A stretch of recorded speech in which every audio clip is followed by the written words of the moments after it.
ঢাকা বিশ্ববিদ্যালয় কেন্দ্রীয় ছাত্র সংসদ ডাকসু নির্বাচনে প্রাথমিক প্রার্থী তালিকায় বৈধ প্রার্থী 462 জন।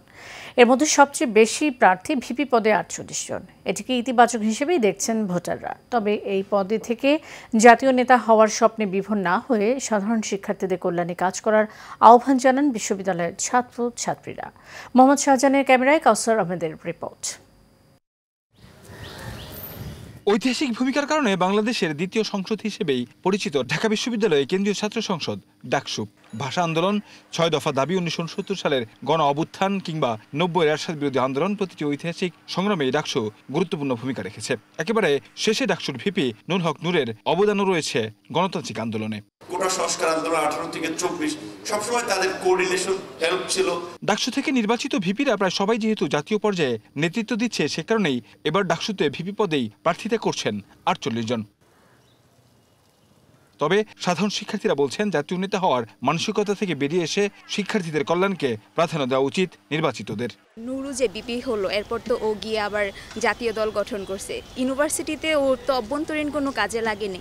এমন যদি হয়, এই উদ্দেশ্য যদি আসে ৪৮ জন আর ৫০ জন ৭০ জন হোক, আমাদের তাহলে কোনো লাভ হয় না যদি ইউনিভার্সিটির কাজ না করে।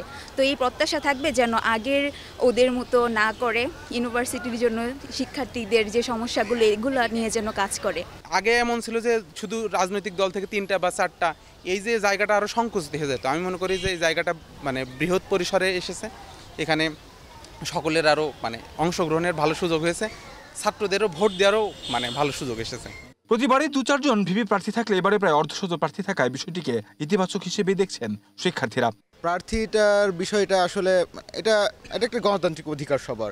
যেহেতু সবারই গণতন্ত্রের চর্চা করার অধিকারটা আছে, তাহলে সবাই সেটাকে অংশগ্রহণ করতে পারে, হোক সেটা ভোট দিয়ে বা হোক সেটা নির্বাচনে অংশগ্রহণ করে। আর আমরা সেটাকে অবশ্যই সাধুবাদ জানাই। আর আমরা ক্যাম্পাসের স্টুডেন্টরা যেটা চাই সেটা হচ্ছে কোনো সরকারি দলীয় অথবা কোনো রাজনৈতিক দলীয় কোনো লেজুর ভিত্তি ছাড়া এই সাধারণ ছাত্ররা এটা পার্টিসিপেট করবে। সাধারণ ছাত্রদের ভোটে কেউ নেতৃত্ব নির্বাচিত হবে, পরবর্তীতে তারা হয়তো জাতীয় রাজনীতিতে ভালো ভূমিকা রাখতে পারবে, এটা আর কি। নির্বাচনে অন্তত 9টি প্যানেলের নাম জানা গেছে। এর মধ্যে রাজনৈতিক প্যানেল 7টি এবং স্বতন্ত্র 2টি। এছাড়া ব্যক্তিগতভাবেও অনেকেই নির্বাচন করছেন। কাউসার আহমেদ, এশিয়ান টেলিভিশন, ঢাকা।